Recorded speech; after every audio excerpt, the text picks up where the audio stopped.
Capítulo 11. Às vezes, enquanto meditava sozinha em tudo isto, levantava-me, tomada de súbito terror, punha a touca e ia ver como estavam as coisas no alto dos vendavais. Estava convencida de que era meu dever avisar Mr. Archer do que diziam do seu comportamento, mas lembrava-me dos seus indiscutíveis maus hábitos, e sem esperança de o ajudar, desistia de entrar de novo naquela casa lúgubre, duvidando que me desse ouvido. Uma vez, ao desviar-me do meu caminho habitual para Gimmerton, passei junto à velha cancela. Foi mais ou menos na altura em que se passou o que lhe acabei de contar. Era uma tarde agreste, mas soalheira, a terra estava despida de vegetação e a estrada poeirenta e dura. A certa altura, cheguei junto de uma pedra colocada no sítio onde, virando à esquerda, a estrada segue para o brejo. Era um tosco marco de arenito, com as letras A-V, gravadas no lado virado a norte, a letra G, virada a leste e as letras G, T, a sudoeste. Servia de poste de orientação para a Granja dos Tordos, o alto dos vendavais e a vila. O sol dourava o marco escuro e triste, relembrando o verão. Não sei explicar porquê, mas, de repente, o meu coração encheu-se de recordações de infância. Hindley e eu havíamos tido ali um esconderijo 20 anos atrás. Contemplei longamente o bloco gasto pelo tempo e, inclinando-me, reparei num buraco rente à base, ainda cheio de cascas dos caracóis e seixos que gostávamos de armazenar juntamente com outras coisas perecíveis.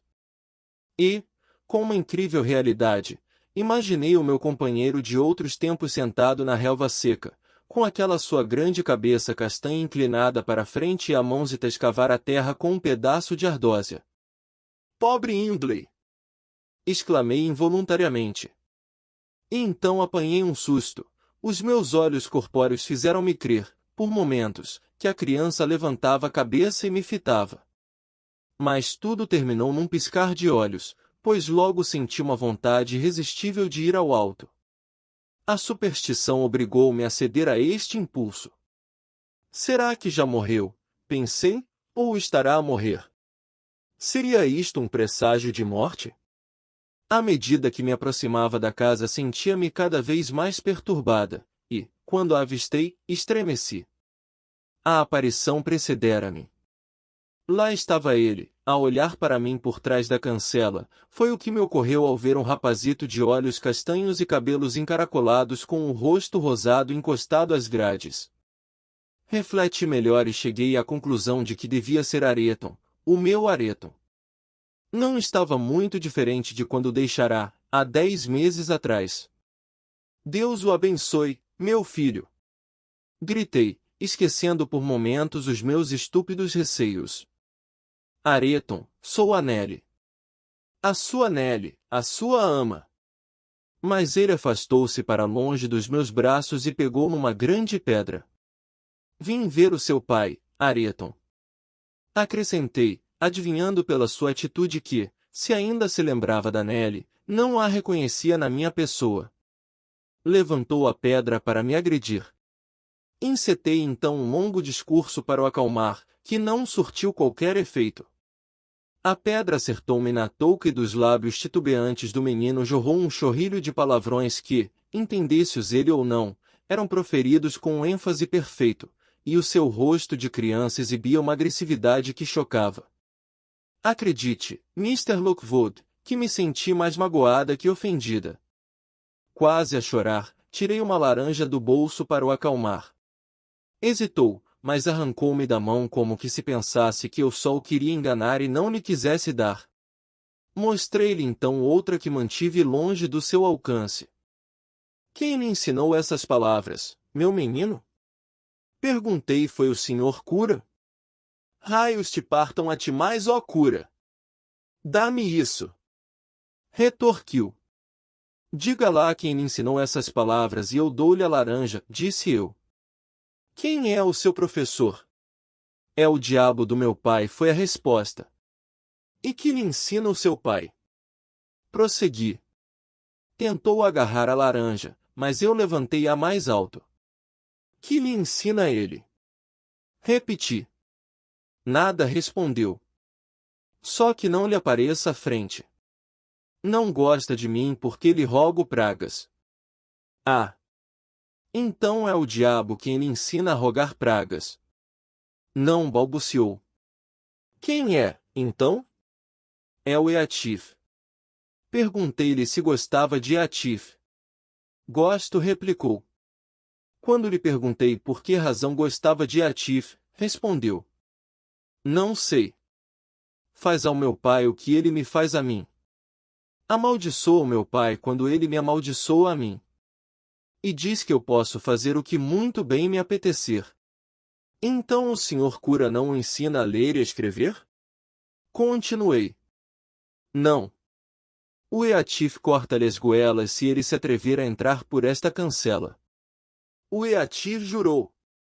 Dei-lhe a laranja e mandei-o avisar o pai de que uma rapariga chamada Nélio esperava na cancela do jardim para lhe falar. O garoto subiu a rampa e entrou em casa, mas quem apareceu à porta foi Eatif em vez de Mr. Hindley.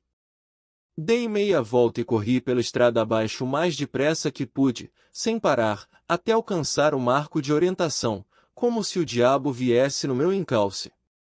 Este acontecimento não tem muita relação com o caso de Miss Isabella, mas estimulou-me para ficar alerta e fazer tudo o que estivesse ao meu alcance para evitar que tal influência se estendesse à granja, ainda que isso pudesse desencadear problemas domésticos, uma vez que ia contra os desejos de Mr. Linton. Na próxima vez que a Tifa apareceu, Isabela andava a dar de comer aos pombos no pátio. Durante 3 dias não dirigira a palavra à cunhada, mas deixará-se igualmente de lamúrias, o que para nós era um alívio. Não era hábito de Atif dispensar atenções desnecessárias a Miss Linton.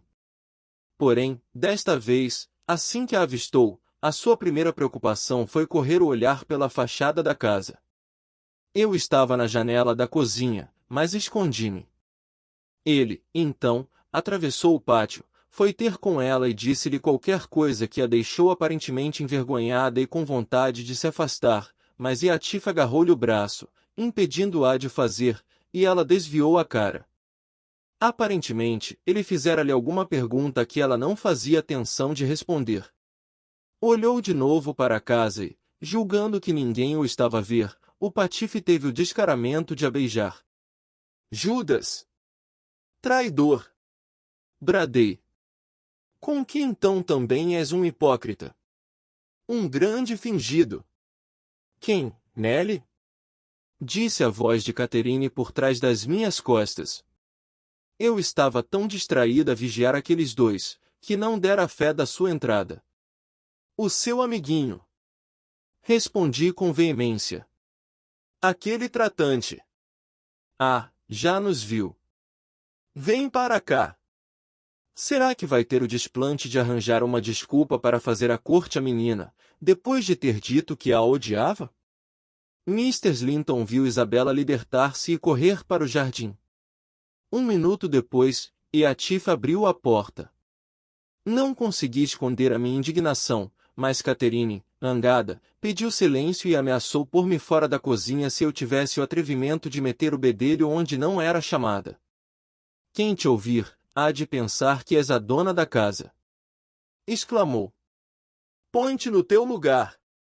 E tu, Eatif, és capaz de me dizer o que te passou pela cabeça? Já te disse para deixares a Isabela em paz. Espero bem que o faças, a menos que estejas farto de nós e queiras que o Edgar te proíba de pôres os pés nesta casa. Deus o livre de fazer uma coisa dessas. Ripostou o vilão, por quem senti ódio naquele momento. Que Deus o conserve assim, dócil e manso. Cada dia que passa tenho mais vontade de o mandar desta para melhor. Cala-te! Disse Catherine, fechando a porta. Não me afrontes. Por que não fizeste o que te pedi? Por acaso, foi ela quem se lançou nos teus braços propositadamente? Que tens tu com isso? Resmungou. Tenho o direito de a beijar, se ela quiser, e tu nada podes fazer. Não sou teu marido e, por isso, tu não precisas de ter ciúmes. Eu não tenho ciúmes de ti, contrapôs a patroa. Tenho medo de ti. E não me olhes com esse ar ameaçador. Se gostas assim tanto da Isabela, casa com ela. Mas será que gostas mesmo dela? Diz a verdade, Eatif. Ah, não respondes. De certo não gostas. E será que Mr. Linton aprovaria tal casamento? Perguntei. Claro que aprovava, respondeu a senhora com firmeza. E nem precisava de se dar ao trabalho. Interveio Eatif, a autorização dele não me interessaria para nada. Quanto a ti, Catherine, e já que estamos a falar nisso, deixa-me que te diga uma coisa, fica sabendo que eu sei que me tens feito das boas, das boas. Ouviste bem? E se te iludes a pensar que eu não sei, é porque és louca. E se pensas que me consolas com falinhas mansas, é porque és mesmo uma idiota. E se imaginas que vou sofrer sem me vingar, provar-te-ei o contrário muito em breve. Entretanto, obrigado por me revelares o segredo da tua cunhada. Juro que tirarei dele o máximo proveito. E não te metas nesse assunto. Que nova faceta do teu caráter é esta? Exclamou Mr. Slinton. Com que então tenho te feito a vida no inferno? E vais vingar-te? Posso saber como, meu grande ingrato? Como foi que eu te fiz a vida no inferno? Não é em ti que me vou vingar, retorquiu Eatif com menos veemência. Não é esse o plano. O tirano maltrata os escravos, e estes não se revoltam contra ele, esmagam os que estão por baixo. Podes torturar-me até a morte, se te apetecer, mas permite que me divirta também um pouco. E tenta insultar-me o menos possível. Depois de arrasares o meu palácio, não penses que podes construir uma cabana, e vangloriares-te da tua generosidade a ofereceres-me para morar. Se eu pensasse que querias mesmo que eu desposasse a Isabela, cortava já as goelas. O que te irrita é eu não ter ciúmes, não é? Gritou Catherine. Mas, também não voltarei a oferecer-te a Isabela para esposa. É o mesmo que oferecer uma alma perdida a Satanás. Tal como ele, a tua alegria é ver os outros sofrer. E provas bem o que digo. O Edgar já recuperou do acesso de fúria que o teu regresso lhe causou, e eu estava a começar de novo a sentir-me segura e tranquila, mas tu, irritado por nos saberes em paz, apareceste resolvido a provocar discussões. Pois então discute com o Edgar e engana a irmã dele, se isso te dá prazer. Se achas que é essa a melhor forma de te vingares de mim. O diálogo ficou por ali. Mr. Slinton sentou-se à lareira, ruborizada e melancólica. O seu estado de espírito tornava-a intratável. Não se conseguia dominar. Eatif manteve-se de pé, de braços cruzados, entregue aos seus pensamentos diabólicos. Foi assim que os deixei, para ir procurar o patrão, que já estranhava a demora de Catherine. Ellen, disse ele quando entrei em vista a senhora? Vi. Está na cozinha, Mr. Linton, respondi. Está transtornada com o comportamento de Mr. Eatif. Na verdade, julgo que está na hora de pôr fim a estas visitas. Não é sensato ser-se benevolente estando as coisas como estão. Relatei então a cena do pátio melhor que pude e a discussão que se seguiu. Não me pareceu que isso pudesse vir a prejudicar Mr. Slinton, a menos que ela depois defendesse Eatif. Foi evidente a dificuldade que teve em ouvir o meu relato até ao fim, e as primeiras palavras que proferiu mostravam bem que não isentava a esposa de qualquer culpa. Isto é intolerável! Exclamou. É uma vergonha que ela insista em tê-lo por amigo e queira obrigar-me a suportar a sua presença. Ellen, vai lá fora chamar 2 homens. Que esperem lá embaixo. A Catherine não vai continuar a discutir com aquele biltre. Já fui tolerante demais com ela. Edgar desceu as escadas e ordenou aos criados que aguardassem no vestíbulo. Eu segui-o até à cozinha. Lá dentro havia recomeçado violenta discussão, Mr. Slinton, pelo menos, repreendia Atif vigorosamente. Ele tinha se afastado para a janela, cabisbaixo, aparentemente envergonhado com a reprimenda. E Atif foi o primeiro a ver Edgar e fez sinal a Catherine para que se calasse, ao que ela obedeceu imediatamente, apercebendo-se da razão da intimação. Que vem a ser isto? Indagou Linton, dirigindo-se a Catherine. Que noção tens tu do decoro para permaneceres aqui depois das palavras que este maldito te dirigiu? Ou lá por ser esse o seu modo habitual de se exprimir, já não achas mal? Talvez por estares já habituada a essa linguagem grosseira, penses que me vou também habituar. Edgar, estiveste a escutar à porta? Perguntou a senhora, mostrando desprezo e desinteresse pela irritação do marido, com o propósito evidente de o provocar. E Atif, que entretanto levantara a cabeça enquanto Mr. Linton falava, deu uma gargalhada de escárnio ao ouvir as palavras de Catherine, aparentemente destinada a chamar a atenção de Mr. Linton, no que foi bem sucedido. Mas Edgar não estava disposto a envolver-se com ele em altercações. Até ao momento, tenho tido muita paciência para o aturar, disse ele, calmamente. Não porque ignorasse o seu caráter miserável e degradado, mas porque achava que o senhor só em parte era responsável por ele, e porque a Catherine quis continuar a dar-se consigo e eu consenti. Que insensato fui! A sua presença é moralmente tão pestilenta que envenena o mais virtuoso dos homens. Por essa razão, e a fim de evitar mais graves consequências, proíbo, de hoje em diante, de pôr os pés nesta casa. Aproveito também para lhe ordenar que saia imediatamente. 3 minutos mais tornarão a sua saída involuntária e ignominiosa. E Atif mirou-o de alto a baixo com desprezo. Cati, o teu cordeirinho está bravo como um touro, disse. Arrisca-se a partir a cabeça contra os meus punhos. Porém, Mr. Linton, lamento muito, mas não o acho digno de tal honra. Mr. Linton olhou para o vestíbulo e fez-me sinal para mandar entrar os homens. Não arriscava qualquer contato físico.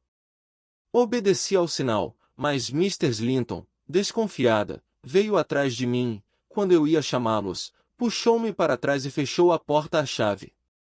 Lindos métodos, disse ela, em resposta ao olhar surpreso e zangado do marido. Se não tens coragem de o atacar, pede-lhe desculpa ou, pelo menos, dá-te por vencido.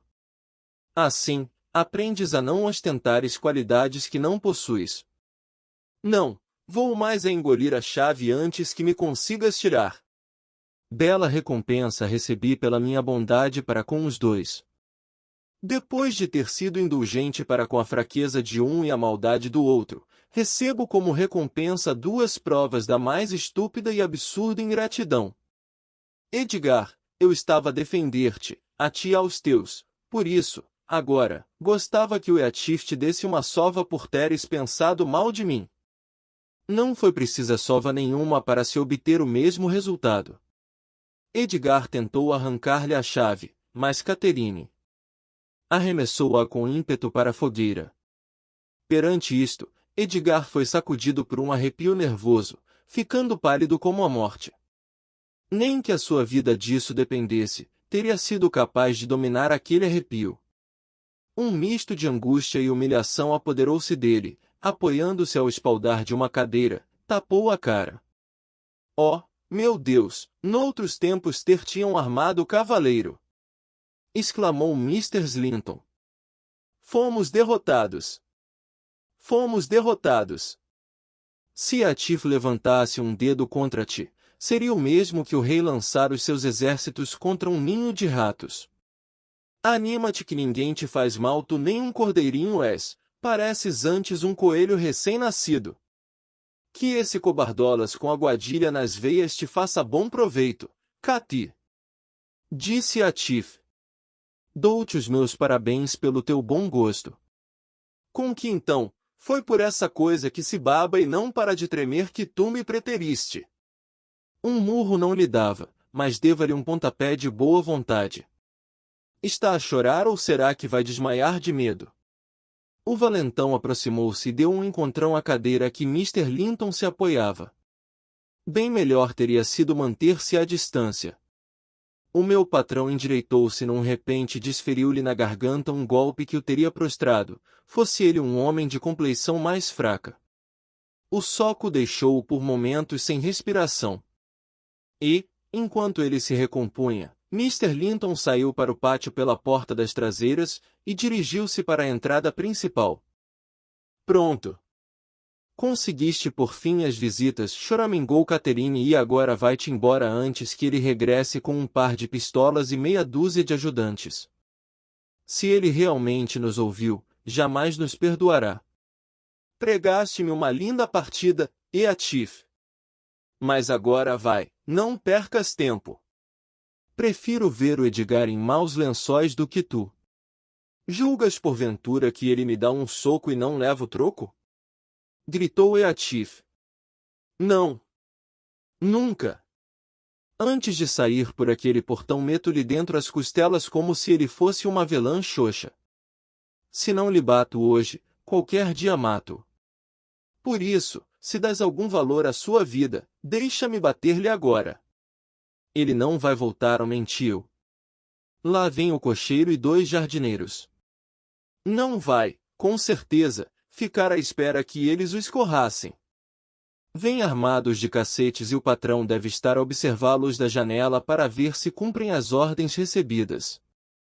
Os jardineiros e o cocheiro estavam de fato ali, mas Mr. Linton vinha também com eles, e já tinham chegado ao pátio. Eatif, após ponderar um pouco, achou melhor furtar-se a uma luta com os 3 criados, pegou no atiçador, partiu a fechadura da porta de dentro e escapuliu-se enquanto os outros tentavam entrar. Mrs. Linton, muito nervosa, pediu-me que a acompanhasse ao andar de cima. Não desconfiava do meu contributo para o desenrolar da situação e eu não fazia atenção de lhe contar. Estou às portas da loucura, Nelly! Exclamou atirando-se para cima do sofá. Sinto a cabeça latejar como se 1000 martelos me batessem. Avisa a Isabela para que não me apareça, todo este rebuliço é culpa sua. Se ela, ou mais alguém me irrita, perco a cabeça de vez. E, se vires o Edgar ainda esta noite, faz-lhe saber que corro o risco de adoecer gravemente. Oxalá isso aconteça. Foi ele quem me pôs neste estado e, por isso, quero assustá-lo. Além disso, ele era bem capaz de vir até aqui e desatar a recriminar-me ou a lamuriar-se. Sabe Deus onde isso acabaria. Dás-lhe o meu recado, minha boa Nelly? Sabes bem que eu não tenho culpa nenhuma do sucedido. O que o teria levado a escutar a porta? O Eatif foi muito injurioso depois de nos deixares. Mas eu depressa arranjaria maneira de o afastar da Isabela e o assunto ficaria por ali. Agora, a situação complicou-se por causa da mania que alguns têm de escutar o que se diz a seu respeito. Quando ele abriu a porta com aquele olhar tresloucado, depois de eu ter aritado com o Eatif, para o defender, até ficar rouca, pouco me importou que pudessem vir a fazer um ao outro. Principalmente quando me apercebi de que, terminasse a discussão como terminasse, ficaríamos separados ninguém sabe por quanto tempo. Bem, se o Eatif não pode ser meu amigo, e se o Edgar se vai tornar mau e ciumento, dilacerar-lhe-ei o coração dilacerando o meu. Será a melhor forma de acabar com tudo, se for levada até aos limites. Mas é algo que apenas farei em último recurso, o Edgar não será apanhado de surpresa. Até agora não me tem provocado muito. Tens de lhe mostrar o perigo de abandonar tal procedimento e lembrares-lhe o meu temperamento impetuoso que, quando espicaçado, toca as ralas do furor. Sabes, Ellen, gostava que apagasses do rosto a simpatia e te mostrasses um pouco mais preocupada comigo. O ar impassível com que recebia as suas instruções era sem dúvida exasperante, uma vez que haviam sido dadas com toda a sinceridade. Pensei, porém, que quem conseguia prever tão bem os seus acessos de fúria, conseguiria também, exercitando a vontade, dominá-los. E também não era minha intenção assustar Edgar, como ela disse, e aumentar as suas preocupações apenas para lhe fazer a vontade. Por isso, não comentei nada com o meu patrão ao cruzar-me com ele quando se dirigia para a sala. Contudo, tomei a liberdade de voltar atrás a fim de saber se recomeçariam a discussão. Foi Edgar quem falou primeiro. Deixa-te ficar onde estás, Catherine disse, sem raiva, mas evidenciando alguma tristeza. Não me demoro. Não vim para discutir, tampouco para fazer as pazes. Apenas quero saber se, após os acontecimentos de hoje, ainda pretendes dar continuidade a essa tua intimidade com... Oh, por amor de Deus! Interrompeu a senhora batendo o pé. Por amor de Deus, não toquemos mais nesse assunto. O teu sangue frio não consegue ficar febril, corre-te nas veias água gelada, mas nas minhas está o sangue a ferver, e ver tanta frieza à minha frente deixa-me desvairada. Se te queres ver livre de mim, tens de responder à minha pergunta, insistiu Mr. Linton. Vá, responde. E essa tua violência não me assusta, descobri que, quando queres, consegue ser tão estoica como qualquer outra pessoa. Escolhe, corta as relações com o Eatif ou comigo. Não é possível seres amiga dos dois ao mesmo tempo e exijo que me digas qual dos dois vais escolher. E eu exijo que me deixes, exclamou Catherine, furiosa. Exijo. Não vês que mal me tenho de pé? Edgar, vai-te embora por favor. Tocou a campainha com tanta impetuosidade que a quebrou. Eu acorri, serena. Aqueles ataques de fúria eram de fazer perder a paciência a um santo. Lá estava ela a bater com a cabeça no braço do sofá e a render os dentes com tanta força que parecia querer estilhaça a luz. Mr. Linton fitava-a, tomado de súbito pavor. Mandou-me buscar água. Catherine, sem fôlego, não conseguia falar. Trouxe-lhe um copo cheio e, uma vez que ela não queria beber, atirei-lhe umas gotas à cara. De repente, inteiriçou-se, revirou os olhos e ficou com as faces lívidas, cadavéricas. Mr. Linton estava apavorado. Isto não deve ser nada, sussurrei. Não queria que ele se preocupasse, embora, para dizer a verdade, eu estivesse um pouco assustada. Tem sangue nos lábios, disse ele estremecendo.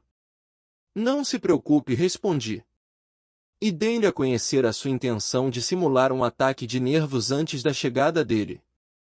Sem querer, fiz este comentário em voz alta, e ela ouviu-me, pois parou no mesmo instante, com o cabelo a cair-lhe pelos ombros, os olhos flamejantes, e os músculos do pescoço e dos braços inacreditavelmente retesados. Achei que já não saía dali sem algum osso partido. Porém, ela limitou-se a olhar a toda a volta, e saiu da sala a correr. O patrão fez-me sinal que a seguisse, ao que obedeci, mas fazendo-o apenas até a porta do quarto, pois ela impediu-me de avançar, fechando-me a porta na cara. Como na manhã seguinte Catherine não descesse para o pequeno almoço, subi para perguntar se queria que lhe levasse. Não, respondeu peremptória. Ouvi a mesma resposta ao jantar, à hora do chá e na manhã seguinte. Mr. Linton, por seu turno, passava o tempo na biblioteca e não me fazia quaisquer perguntas sobre as ocupações da esposa. Isabela e ele tiveram uma breve troca de palavras, durante a qual Edgar tentou fazer vir à tona alguns sentimentos de horror em relação às atitudes de Eatif. Mas não conseguiu saber nada de concreto, pois ela apenas dava respostas evasivas. Viu-se, assim, obrigado a terminar a conversa insatisfeito. Contudo, acrescentou que, se ela fosse louca ao ponto de encorajar aquele pretendente desprezível, cortaria todos os laços de parentesco com ela.